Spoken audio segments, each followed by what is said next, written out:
दोस्तों, किसी ने क्या खूब कहा है, आंसू भी आते हैं और दर्द भी छुपाना पड़ता है। ये जिंदगी है साहब, यहाँ जबरदस्ती मुस्कुराना भी पड़ता है। जय श्री कृष्णा मित्रों, गहन विचार चैनल पर आपका दिल से स्वागत है। प्यारे साथियों, आपने बहुत सी कहानियां सुनी होंगी, लेकिन आज जो कहानी मैं आपको सुनाने जा रहा हूं वह कुछ अलग और अनोखी है। मित्रों, यह कहानी है एक लड़की और एक सांप के बीच बने ऐसे रिश्ते की जिसे कोई समझ नहीं सकता था। क्या आपने कभी सुना है कि कोई लड़की एक सांप से शादी कर ले? लेकिन ऐसा कैसे हुआ? इस रहस्यमय और चौंका देने वाली कहानी को बिना स्किप किए अंत तक जरूर सुने, क्योंकि इसकी सच्चाई आपको हैरान कर देगी। बहुत समय पहले एक छोटे से गांव में एक सुंदर लड़की रहती थी। उसका नाम उजाला था और वह अपने गांव में एक अनोखी पहचान रखती थी। उजाला का कोई परिवार नहीं था, वह अकेली थी, लेकिन उसकी आत्मनिर्भरता और सादगी ने उसे गांव वालों का आदर्श बना दिया था। वह खेती बाड़ी में मजदूरी करती थी और अपने काम से ही अपना पेट पालती थी। गांव के लोग उसे अक्सर मेहनती और ईमानदार लड़की के रूप में जानते थे। उजाला का एक और विशेष गुण था और वह था उसकी गहरी धार्मिकता। वह हर सुबह गांव के प्राचीन शिव मंदिर में पूजा करने जाती थी। यह मंदिर गांव के बाहर एक छोटे से पहाड़ पर स्थित था और उसमें एक पुराना शिवलिंग था जिसे लोग बहुत श्रद्धा से पूजते थे। उजाला ने इस मंदिर को अपना दूसरा घर मान लिया था, जहां वह न केवल भगवान शिव से आशीर्वाद प्राप्त करती, बल्कि अपने जीवन के कठिन समय में शांति की तलाश भी करती थी। एक दिन वह अपने साथ एक लोटा लेकर शिवलिंग पर दूध चढ़ाने के लिए मंदिर गई। वह हर सोमवार को यह काम करती थी, क्योंकि उसे विश्वास था कि भगवान शिव की पूजा से उसके जीवन में सुख शांति बनी रहती थी। उस दिन भी वह अपने मन में यही भावना लेकर मंदिर में आई। मंदिर में जब वह पहुंची तो उसने देखा कि मंदिर पूरी तरह से खाली था, उसके अलावा कोई नहीं था। और यह देखकर उसे थोड़ी अजीब सी घबराहट महसूस हुई, लेकिन उसने इसे ज्यादा महत्व नहीं दिया। वह अपनी पूजा में मन लगाकर शिवलिंग के पास दूध चढ़ाने के लिए झुकी। तभी अचानक एक अजीब घटना घटी। एक सांप तेजी से शिवलिंग के पास आया और शिवलिंग के पास लिपट कर बैठ गया। उजाला ने देखा और घबराई, क्योंकि उसे इस तरह के दृश्य से डर लगता था, लेकिन उसने हिम्मत रखी और दूध चढ़ाने की कोशिश की। जैसे ही वह दूध चढ़ाने लगी, सांप ने अपना फन फैला लिया और बहुत घातक तरीके से शोर करने लगा। उजाला डर से कांपते हुए दूध का लोटा शिवलिंग के पास रखकर पीछे हट गई। सांप ने तुरंत दूध पिया और फिर धीरे धीरे शिवलिंग से नीचे उतरकर चला गया। उजाला हैरान और भयभीत थी, लेकिन उसने शिवलिंग के सामने हाथ जोड़कर पूजा की और दूध का लोटा उठाकर मंदिर से बाहर निकल गई। अगले सोमवार को वह फिर वही सब करने आई। इस बार भी वही सांप आया और उसने दूध पी लिया। यह सिलसिला कई हफ्तों तक चलता रहा और हर सोमवार वही सांप शिवलिंग पर बैठकर दूध पीता था। एक दिन उजाला मंदिर नहीं जा पाई। इस बार वह खेत में काम करने गई थी।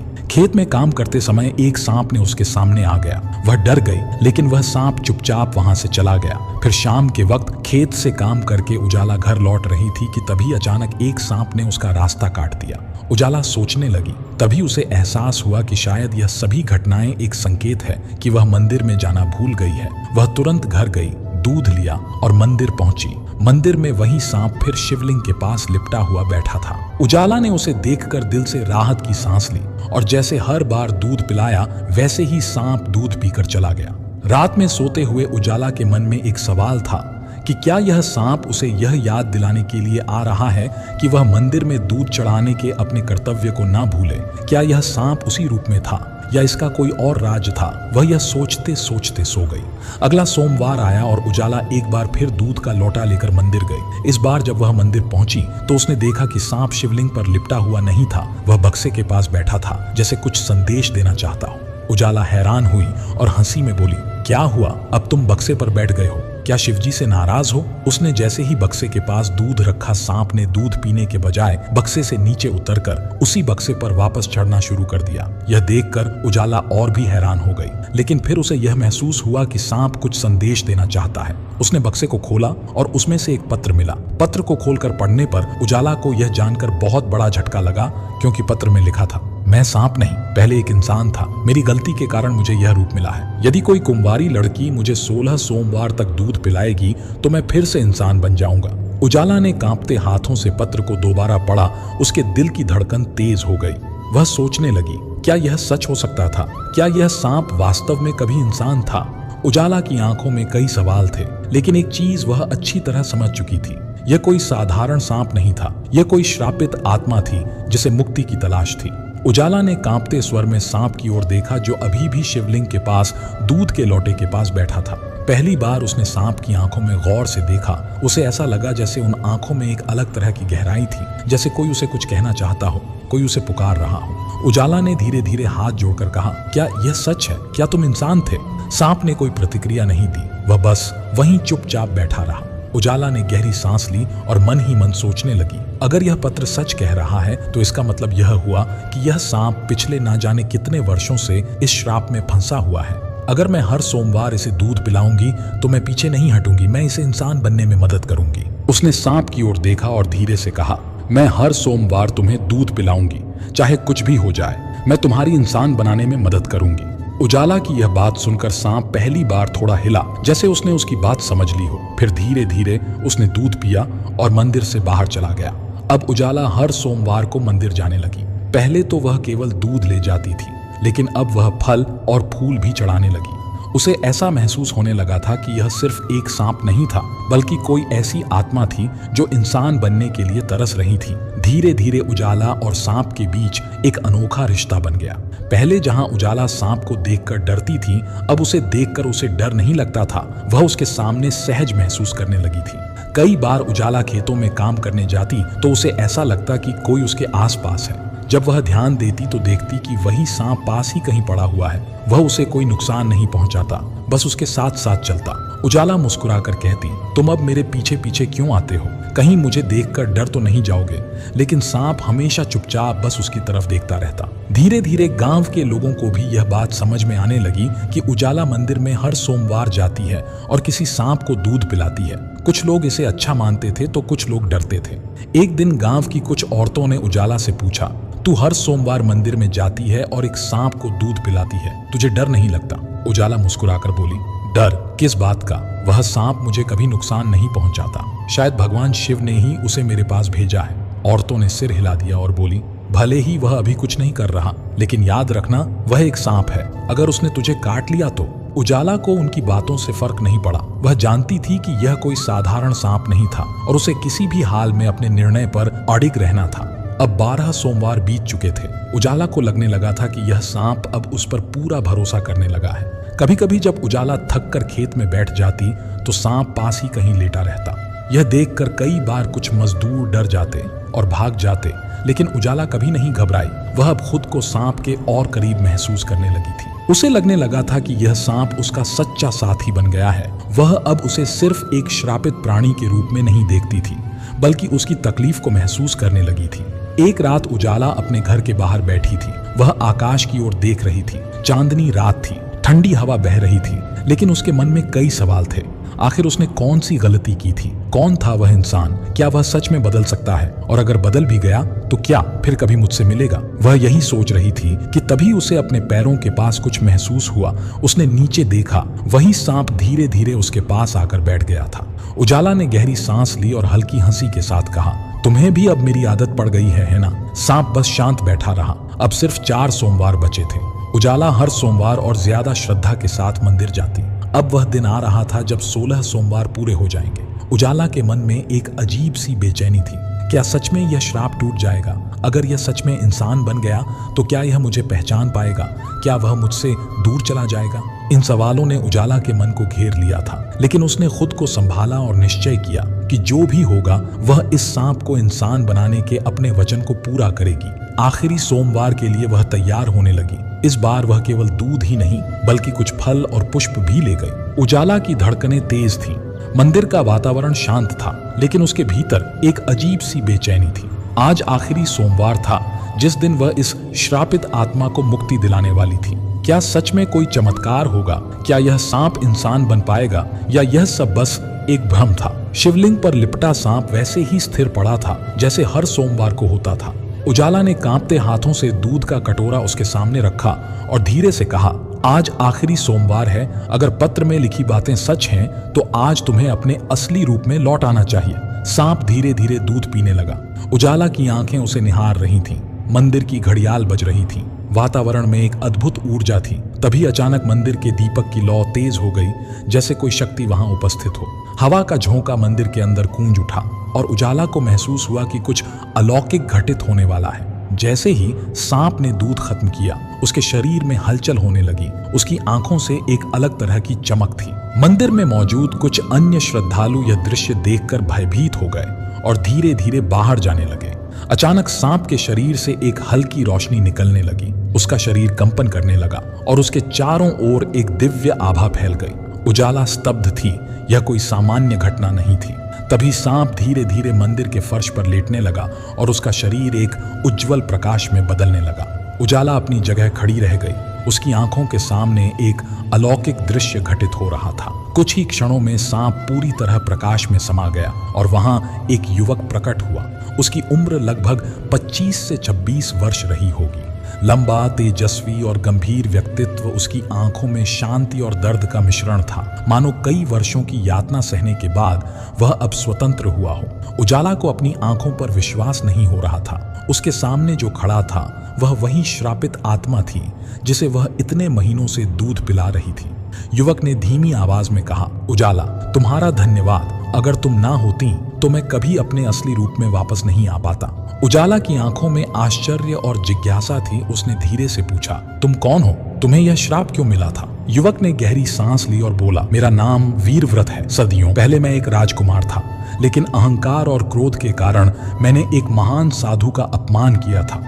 उन्होंने मुझे श्राप दे दिया कि मैं एक नाग के रूप में जन्म लूंगा और जब तक कोई सच्चे मन से मुझे 16 सोमवार तक दूध नहीं पिलाएगा तब तक मैं इस योनि में ही फंसा रहूंगा। तुमने न केवल मुझे मुक्त किया बल्कि मेरी आत्मा को भी शुद्ध कर दिया। उजाला अवाक थी। उसे समझ में नहीं आ रहा था कि वह इस पर विश्वास करें या नहीं। क्या यह सच था? क्या यह वही श्रापित राजकुमार था? वीरव्रत ने उजाला की ओर देखा और कहा, अब जब मैं मुक्त हो गया हूँ तो मुझे अपने राज्य लौटना होगा, लेकिन मैं तुम्हारा यह उपकार कभी नहीं भूल सकता। उजाला की आंखों में हल्की नमी थी। इतने महीनों से उसने इस नाग को अपना मित्र माना था और अब जब वह इंसान बन चुका था तो क्या वह हमेशा के लिए चला जाएगा? उजाला ने धीरे से कहा, तुम चले जाओगे। वीरव्रत मुस्कुराया और बोला, मैं कहीं नहीं जा रहा हूँ। मैं तब तक यही रहूंगा जब तक तुम मुझे स्वीकार नहीं कर लेती। उजाला, तुमने मुझे नया जीवन दिया है। अब यह जीवन तुम्हारे बिना अधूरा है। उजाला की आंखों में विस्मय था। वह कुछ बोल नहीं पाई। क्या यह सच था? क्या वह जिसे सांप समझ रही थी वह अब उसका जीवन साथी बनने की इच्छा रखता था? मंदिर की घंटियां गूंज रही थीं। ऐसा प्रतीत हो रहा था मानो स्वयं महादेव इस पवित्र मिलन के साक्षी बन रहे हों। उजाला के मन में अनगिनत भाव उमड़ रहे थे। अविश्वास, आनंद, संकोच और हृदय की धड़कनों को बढ़ा देने वाली एक अनकही भावना। वीरव्रत अब उसके सामने खड़ा था। एक दिव्य तेजस्वी युवक जिसे उसने अपने हाथों से दूध पिलाया, जिसे उसने सच्चे मन से अपनाया और आज जो उसके जीवन का सबसे महत्वपूर्ण हिस्सा बन चुका था। उजाला की आंखों में सवाल थे परंतु वीरव्रत के चेहरे पर सिर्फ सुकून था। उसने एक कदम आगे बढ़ाया और उजाला का हाथ थाम लिया और कहा, उजाला, क्या तुम मेरी जीवन संगिनी बनोगी? उजाला स्तब्ध थी। यह सब इतनी जल्दी कैसे हुआ? क्या सच में नियति ने उसके लिए यही तय किया था? उसकी आंखें हल्की नमी से भर आईं, लेकिन उनमें संकोच की जगह अब विश्वास था। उसने धीमे से कहा, अगर महादेव ने हमारे रास्ते को जोड़ दिया है तो इसे कोई नहीं बदल सकता। वीरव्रत की आंखों में चमक आ गई। उसने मंदिर में ही उजाला के सामने घुटनों के बल बैठकर उसकी सहमति मांगी। यह देखकर वहां उपस्थित गांव के कुछ लोग भी मुस्कुराने लगे और उजाला ने हां कर दी। अगले ही दिन गांव के शिव मंदिर में उजाला और वीरव्रत का विवाह संपन्न हुआ। शिवलिंग के समक्ष अग्नि को साक्षी मानकर दोनों ने 7 फेरे लिए। गांव वालों ने इस अलौकिक प्रेम गाथा को स्वीकार किया और इस पवित्र मिलन का गवाह बने। विवाह के पश्चात वीरव्रत ने उजाला से कहा, अब समय आ गया है कि हम इस गांव को छोड़कर एक नई जगह चले जहां कोई हमें हमारे अतीत से ना पहचाने। उजाला को वीरव्रत पर पूरा विश्वास था। उसने हामी भर दी और दोनों एक नए जीवन की ओर बढ़ गए। कई वर्षों बाद वीरव्रत और उजाला अब एक खुशहाल दंपति थे। उनके पास एक सुंदर घर था जहां भक्ति, प्रेम और वफादारी का वास था। कुछ समय बाद उजाला गर्भवती हो गई। वीरव्रत अब उजाला का पूरा ख्याल रखने लगा और उजाला को और भी ज्यादा प्यार करने लगा। इसी तरह दिन बीतते गए और समय पूरा हो जाने पर उजाला ने एक बेटे को जन्म दिया। इसके बाद वह दोनों खुशहाल जिंदगी जीने लगे। अब वीरव्रत एक सम्मानित व्यक्ति बन चुका था और उजाला आज भी शिव मंदिर में हर सोमवार को दूध चढ़ाती थी, लेकिन अब किसी श्राप को मिटाने के लिए नहीं बल्कि अपने परम विश्वास और भक्ति को बनाए रखने के लिए। मित्रों, इस कहानी से हमें यह सीख मिलती है कि सच्ची भक्ति और निस्वार्थ प्रेम में अपार शक्ति होती है। जब हम सच्चे दिल से किसी की मदद करते हैं और अपने कर्तव्यों को निभाते हैं तो ईश्वर भी हमारी राह आसान कर देते हैं। विश्वास, वफादारी और सच्चाई ही जीवन की सबसे बड़ी पूंजी होती है जो किसी भी मुश्किल को पार कर सकती है। किसी ने सच ही कहा है कि मन का झुकना भी बहुत जरूरी है, सिर्फ सर झुकाने से भगवान नहीं मिलते। अगर आप उन बातों और परिस्थितियों की वजह से चिंतित हो जाते हैं जो आपके नियंत्रण में नहीं है तो इसका परिणाम समय की बर्बादी और भविष्य का पछतावा है। आप दुख पर ध्यान देंगे तो हमेशा दुखी रहेंगे, आप सुख पर ध्यान देंगे तो हमेशा सुखी रहेंगे, क्योंकि आप जिस पर ध्यान देते हैं वही चीज सक्रिय हो जाती है। शिव पुराण में भगवान शिव कहते हैं कि जिस तरह प्रकाश की ज्योति अंधेरे में चमकती है, ठीक उसी प्रकार सत्य भी चमकता है। इसलिए मनुष्य को हमेशा सत्य की राह पर चलना चाहिए। मृत्यु एक अटल सत्य है जिसे कभी बदला नहीं जा सकता है। इस संसार का जब से निर्माण हुआ है तब से जन्म मृत्यु का चक्र चलता आ रहा है। कोई मनुष्य चाहे लाख चीजें जान ले, चाहे वह पूरे जगत को जान ले, लेकिन अगर वह स्वयं को नहीं जानता तो वह अज्ञानी है। भगवान शिव कहते हैं, अगर कोई आपको ठुकरा दे तो बुरा मत मानना, क्योंकि वे वास्तव में आपकी कीमत नहीं जानते। बुरा वक्त गुजर जाता है, बस उस ऊपर वाले को हमारा सब्र आजमाना होता है। चेहरे पर हमेशा मुस्कान का यह मतलब नहीं कि जीवन में संघर्ष नहीं, बस ऊपर वाले पर भरोसा ज्यादा है। जिंदगी में अगर कुछ बड़ा करना है तब दो चीजें हमेशा याद रखना कि जो खोया है उसका गम नहीं, जो पाया है वह भी किसी से कम नहीं। तबीयत से व्यक्ति जितना कमजोर नहीं होता, उससे ज्यादा वह नकारात्मक विचारों से थकता है।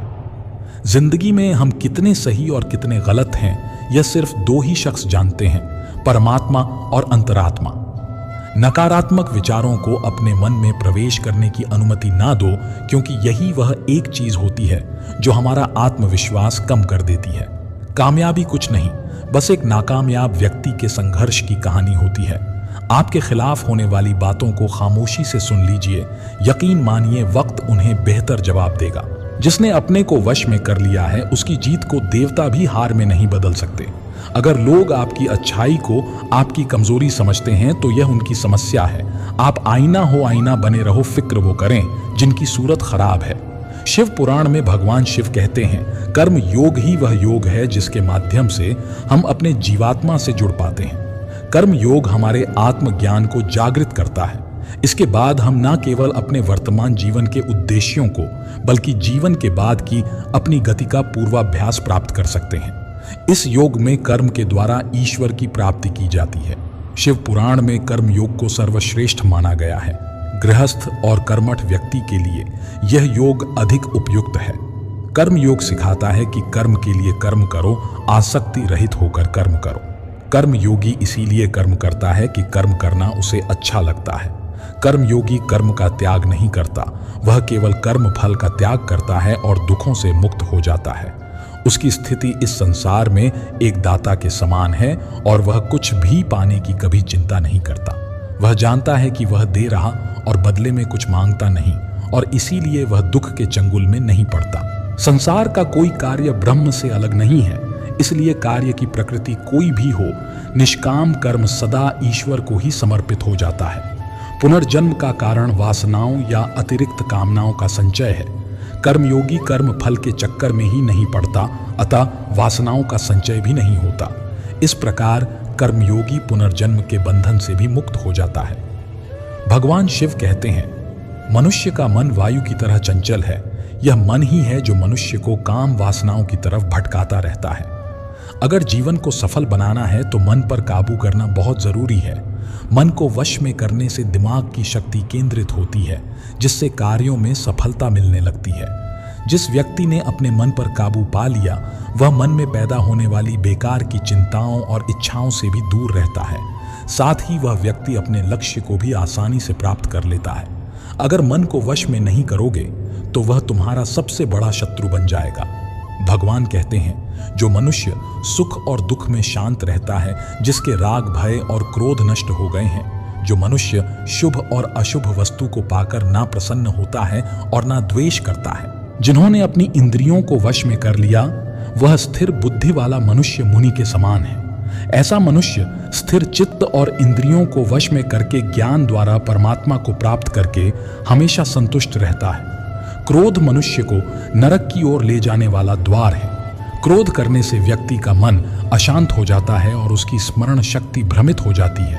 स्मृति में विभ्रम होने से उसकी बुद्धि नष्ट हो जाती है और फिर व्यक्ति का पतन हो जाता है। मनुष्य को क्रोध करने से बचना चाहिए। कितना भी गुस्सा आए स्वयं को शांत रखने का प्रयास करें। शिव कहते हैं, जिस प्रकार समुद्र की स्थिति अचल है, भारी से भारी आंधी तूफान आने पर या अनेक नदियों के जल प्रवाह उसमें प्रविष्ट होने पर भी वह अपनी स्थिति से विचलित नहीं होता, मर्यादा का त्याग नहीं करता, उसी प्रकार परमात्मा के स्वरूप में स्थित योगी की स्थिति भी सर्वथा अचल होती है। बड़े से बड़े सांसारिक सुखों दुखों का सहयोग वियोग होने पर भी उसकी स्थिति में जरा भी अंतर नहीं पड़ता। किसी की बुराई तलाश करने वाले इंसान की मिसाल उस मक्खी की तरह है जो सारे खूबसूरत जिस्म को छोड़कर केवल जख्म पर ही बैठती है। जीवन में जो लोग साथ रहकर छल करें, धोखा दे चुगली करे, बातों को गलत तरीके से किसी के सामने रखे, उनका साथ छोड़ देना बेहतर होता है। किसी का बुरा करके खुश मत होना, क्योंकि ऊपर वाला जब हिसाब करता है तो वो संभलने तो क्या, रोने के लायक भी नहीं छोड़ता है। संसार में इंसान दो चीजें कभी नहीं भूलता, अपनों से मिले दुख और गैरों से मिली इज्जत। जो मनुष्य संपूर्ण कामनाओं को त्याग कर ममता रहित, अहंकार रहित और मोह रहित होकर विचरण करता है, वही मनुष्य शांति को प्राप्त कर पाता है। कान्हा कहते हैं, जो दर्द आज सह रहे हो, आगे चलकर वही तुम्हारी ताकत बनेगा। मुसीबत में अगर मदद मांगना हो तो सोचकर मांगना, क्योंकि मुसीबत थोड़ी देर के लिए ही होती है और एहसान जिंदगी भर का होता है। तजुर्बे उम्र से नहीं बल्कि हालातों से आते हैं। जमाने में आए हो तो जीने का हुनर भी रखना। दुश्मन से कोई खतरा नहीं, बस अपनों पर नजर रखना। रात भर गहरी नींद आना इतना आसान नहीं, उसके लिए दिन भर ईमानदारी से जीना पड़ता है। चक्रव्यूह रचने वाले अपने ही लोग होते हैं। कल भी यही सच था और आज भी यही सच है। कभी कभी कुदरत हमें जानबूझकर मुश्किल हालातों में डालती है ताकि हम उन लोगों के चेहरों पर लगे नकाब देख सकें जिन पर हम आंख बंद करके भरोसा करते हैं। वक्त का पासा कभी भी पलट सकता है, इसलिए वही सितम कर जो तू सह सके। दुनिया में मुफ्त सिर्फ माँ बाप का प्यार मिलता है, उसके बाद दुनिया में हर रिश्ते के लिए कुछ ना कुछ चुकाना पड़ता है। कभी कभी वक्त हमें ऐसे मोड़ पर लाकर खड़ा कर देता है जहां से न जीने की इच्छा होती है और ना मरने की हिम्मत। शातिर दिमाग वाले लोग दूसरों की जिंदगी से खेलते हैं। वो भूल जाते हैं कि उनकी डोर भी ऊपर वाले के हाथ में है। जिस दिन ऊपर वाला तेरे साथ खेलेगा, उस दिन तेरा क्या होगा। अपनी कमियों को सिर्फ हम दूर कर सकते हैं और कोई नहीं, बाकी सब इनका फायदा उठाना जानते हैं। प्यारे साथियों, अगर आपको यह कहानी पसंद आई हो तो इसे लाइक करके चैनल को सब्सक्राइब जरूर करें और कमेंट में हर हर महादेव लिखकर भगवान को अपना समर्थन दें। दोस्तों, हम तो महादेव से यही प्रार्थना करते हैं कि आप और आपका परिवार हमेशा खुश रहे।